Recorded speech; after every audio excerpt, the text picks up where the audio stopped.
संहिता उसका 55 अध्याय उसका 22वें वचन में उसने कहा, हम सारे लोगों का बोझ वही उठाएगा, वही उठाएगा।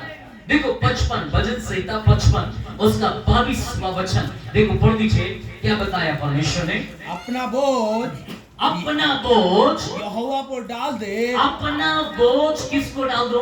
यहोवा पर डाल दे। सब बोलो, किस पर डाल दो? यहोवा पर डाल तो दो। आपको या तो आप और हम भूल गए कि मेरा बोझ कौन लेने वाला है, और हम अपना ही उठा के चल रहा है।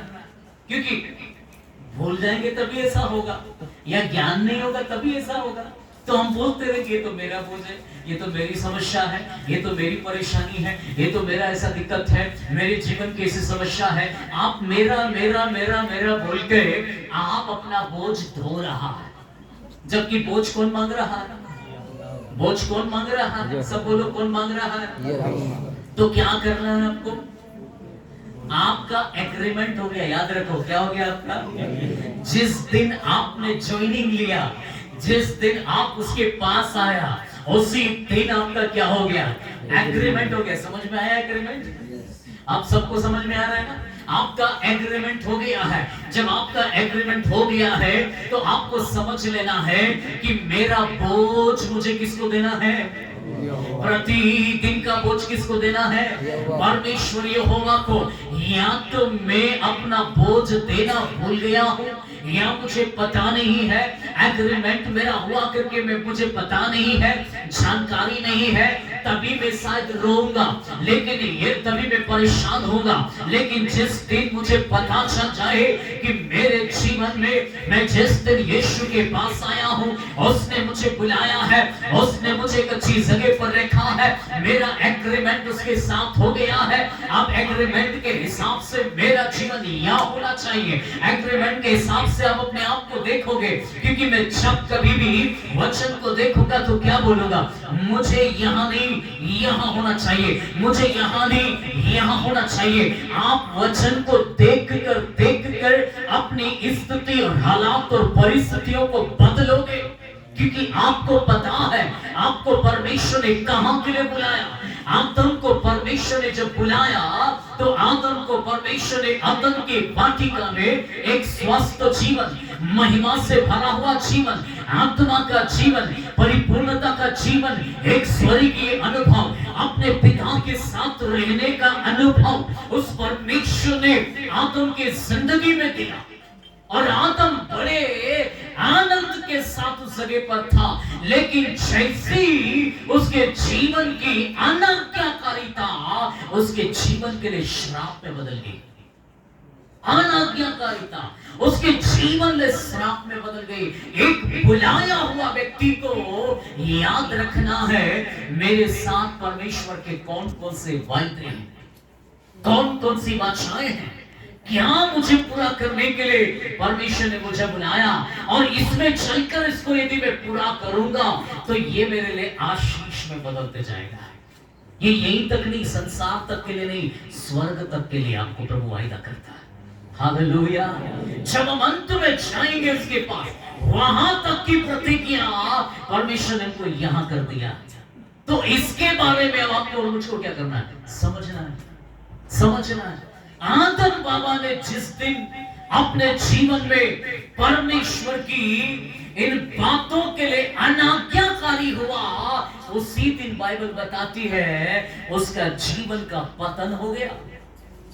और सबसे पहले वो अपने जीवन में वो कपड़ा पहन लिया जो कागज, जो पत्तों का था, और लकड़ी लगाकर उसको सील कर पहन लिया। अपनी भाषा में बोलो तो थिगला लगाया। शैतान आज लोगों को ऐसा पिला रहा है, लेकिन बाबा आदम को तब से पिलाया उसने। बाबा आदम को थिगला लगा के तब भी पिलाया, और आज भी लोगों को वही पिला रहा है। और लोगों को समझ में नहीं आ रहा थिगला प्रभु ने ऐसा नहीं दिया था। अरे जब वस्त्र ही नहीं पहना था तो समझ में ही नहीं आता था, ऐसा महिमावान देह उसके पास था, महिमावान शरीर था, उसको समझ में नहीं आता था, इतना सुंदर जीवन।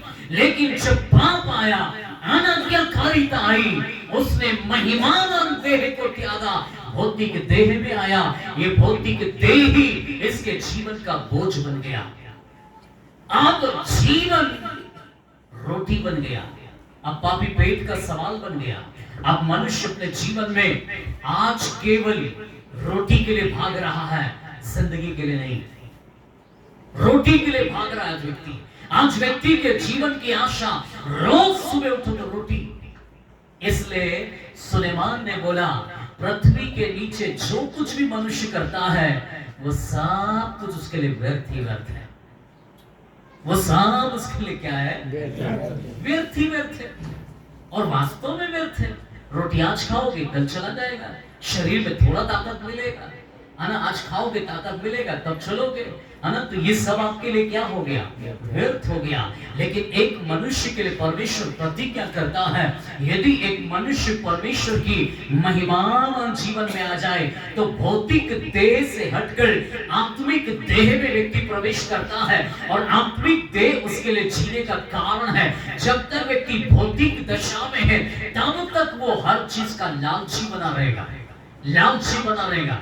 हाई हाई करेगा, पैसे में हाई हाई करेगा, कपड़ों में हाई हाई करेगा, खाने में हाई हाई करेगा, हर चीज में क्या करेगा? हाई हाई करेगा। वो उसके लिए मन ही चला रहा है, ऐसा वाला तृप्त नहीं होगा। इसलिए वचन कहता, तू कपड़े पहनेगा पर गरमाएगा नहीं, भोजन खाएगा पर पेट नहीं भरेगा, है ना? शादियां करेगा पर तृप्त नहीं होगा। तभी तो एक को छोड़ के दूसरा, दूसरे को छोड़ के तीसरा, तीसरे को छोड़ के पांचवा, तृप्त नहीं होगा। ये क्यों ये दशा मनुष्य के जीवन में आई है? परमेश्वर ने दशा नहीं दिया। आपको एक जोड़ी भी वस्त्र हो तो उसमें परमेश्वर की आशीष आता है। हालेलुया। वस्त्रों को, एक कपड़े को 40 साल तक चलाने की ताकत परमेश्वर में है। आमेन, हालेलुया। एक जोड़ी जूते को 40 साल तक चलाने की ताकत परमेश्वर में है। हालेलुया। हमारे कपड़े जल्दी जल्दी फट जाना और खराब हो जाना हमारा पैसा बर्बाद है। क्या बर्बाद है? समय बर्बाद है, पैसा बर्बाद है। शत्रु आपको बार बार ये करके करके करके कितने लोगों की लत गिरा देता है और बहुत से लोग इसमें बर्बाद होते हैं। तेल लगाने से बाइबल कहती कंगाल होता है व्यक्ति। क्या होता है? इसका मतलब मैं ये नहीं बोल रहा सिर में मत लगा। तेल लगाने का मतलब ये है कि आपका कोई भी श्रृंगार फ्री में तो नहीं आ रहा। क्रीम, पाउडर, है ना? और भी क्या क्या, ब्यूटी पार्लर, और भी कौन सा पार्लर, आदमियों का भी है, बहनों का भी है, सबका पार्लर। अब पार्लर में जाओगे तो 1000 रुपये से कम नहीं है, 500 रुपये से कम नहीं है। तो ये तेल लगाने से क्या हो जाएगा? क्या हो जाएगा? गंगा। तो आपको हिम्मत है तो करो, आपको हिम्मत नहीं है तो जबरदस्ती उधारी ले लेकर मत करो, नहीं तो कंगाल हो जाएगा। तो प्रभु नहीं चाहते कि आप क्या हो? कंगाल हो। आपको परमेश्वर ने सुंदर चेहरा, सुंदर जीवन, सुंदर बेहतर सब कुछ दिया है। इसको बढ़िया रखने का जिम्मेदारी आपका, आपका। तो अच्छा रखने के लिए और भी साधन है, ढूंढो, करो, अच्छा रहो। हालेलुया। परंतु हद से ज्यादा कोई चीजों को करते जाओगे तो कंगाली की दशा आपके जीवन में शुरू हो जाएगी।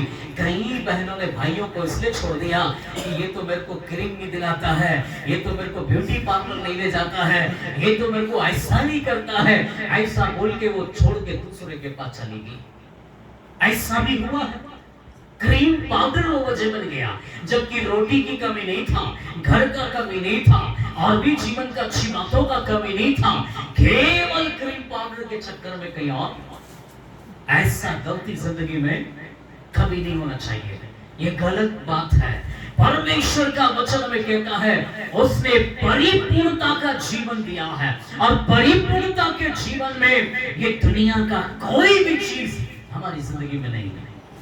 Hallelujah, hallelujah.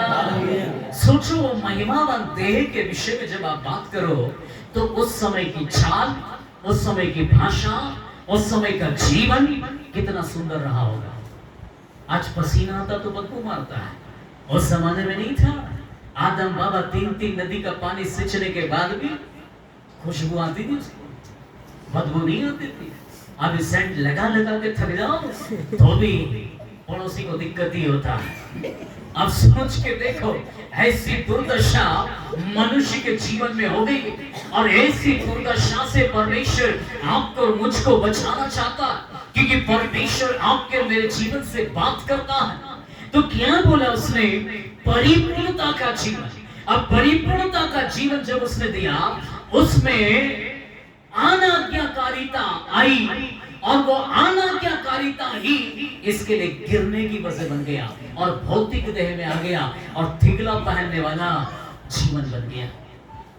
अब ये जब थिगला पहनने वाला जीवन इसका हो गया, ये अच्छा नहीं, हंसी का कारण है। आप खुद सोचो, परमेश्वर ने नहीं पहना, इसलिए बाइबल बताती जब आदम और हवा ने थिगला पहना हुआ पत्ता लगाया हुआ था, प्रभु ने उसको निकाला और बढ़िया भेड़ की चमड़ी का ऊन का वस्त्र पहनाकर उनके जीवन को प्रभु ने आशीष किया। हालेलुया। ऊन का कपड़ा कितना सुंदर होता है, जब पहनते तो लोग तारीफ करते हैं, वाह कितना सुंदर है, कितना अच्छा दिख रहा है, और उसको हाथ लगाओ तो बिल्कुल मुलायम होता है। इतना सुंदर वस्त्र परमेश्वर ने आदम और हवा को पहनाया, ये परमेश्वर का कार्य है। लेकिन शत्रु ने उनको थिगला लगा हुआ कपड़ा पहनाया, और गलती से बकरी अगर मिल जाए और उसको चबाना शुरू करे तो उसका नंगापन भी सब खत्म हो जाएगा। ये तो हो नहीं सकता ना। बड़ा मुश्किल का जीवन था, बड़ा संघर्षपूर्ण जीवन था, लेकिन परमेश्वर ने उनको वापस से महिमावान देह में वापस से लाने के लिए उनको परमेश्वर एक अवसर दे रहा, अवसर दिया है। तो इसके प्रति आप और हमको ज्ञान होना, ज्ञान होना। अब ये अनाज्ञाकारिता इसके लिए असफलता का कारण बनी, विनाश का कारण बना, धक्के खाने वाला जीवन बना, पेड़ के पीछे जाके छुपने वाली अवस्था बनी। जबकि परमेश्वर ने आपके साथ में एग्रीमेंट किया है, तो किसी भी रीति से आपको एग्रीमेंट के बिना काम नहीं हो सकता। आपको जब भी बात किया जाएगा, एग्रीमेंट को सामने रखकर बात किया जाएगा, इसके बिना बात नहीं हो सकती।